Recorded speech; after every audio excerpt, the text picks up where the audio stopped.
Okay. You had some false charges against you about a year or two ago. Yeah. And here's some of the documents saying that you've been cleared. Fans could always enlarge this, but your charges had been dismissed. And speaking of COVID, one of the things delaying it was COVID, which, as everyone knows, that's delayed the legal system. So Yeah. I don't know if you wanted to address that. No, I'll be happy to, man. It was very stressful. I had some ludicrous charges against me just because a friend of a friend decided to throw my name in the hat and try to bring me down with some of their issues that they had going on. Very disappointed in the whole legal system of having to wait almost 2 years to get, as the paperwork shows, they're totally vindicated. And I was caught in the whole COVID mess with it. It was miserable, but it also it taught me a few things, man. It really, this is an absolute truth. It taught me how just to sort of reinvent and during that COVID time and during that time, I was never arrested. I was detained. Every single charge was dropped by the prosecution, which means they had absolutely nothing other than hearsay and a person's anger against a friend of mine.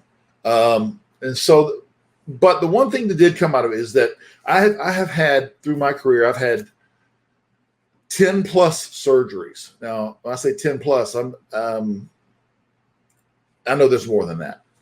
And through those 10 surgeries, a few were during my career, but most came after I retired. After we won the All Japan belts in 03 or 04, I retired.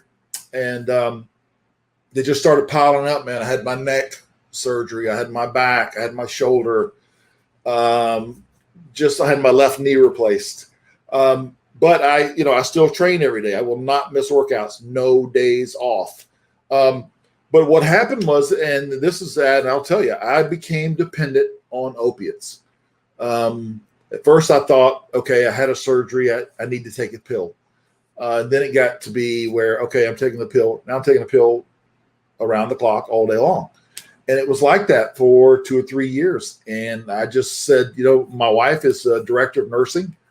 And I didn't need it. I didn't take anyone's help. I didn't go somebody's program sponsored this Vince's program. I did it myself. I just said, you know what? And I went cold turkey, if you can believe that. I went cold turkey.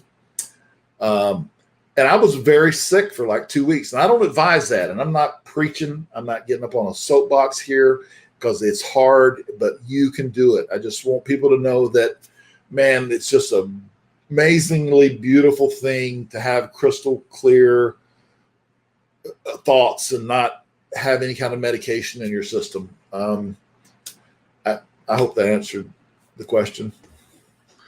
One thing I will give you is you had one of the best mug shots I've ever seen for those false accusations. That was the worst, man. Oh, that was horrible. But you know what? When it happened, I was just like, okay, I'll just shave my beard and no big deal, once it was out, it was out. There was no taking it back. But if you notice now that everything is dropped by the prosecution, which means there was absolutely total ludicrous, like I said, but only 2 or 3 sites cover it. Yahoo News a little bit, but nothing like the initial. That's just not, it just seems so unfair, but it's all rear view mirror, man. I'm just, like I said, the good that came out of it was that I'll never take another pain pill in my life. The hardest thing I take now is an Advil. People say, well, how do you do it? That's real simple. 5 a.m. I'm up in the hot tub. By 7 a.m. I'm at the gym.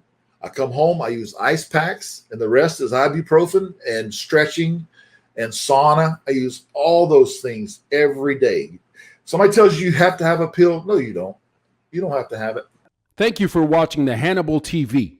Please like this video if you enjoyed it and click the subscribe button to not miss any of our latest shoot interviews, match videos, or news updates. Support us on patreon.com for $1.99 a month to watch our full shoot interviews ad-free and help our channel grow. Follow us on Twitter at the Hannibal TV for instant updates.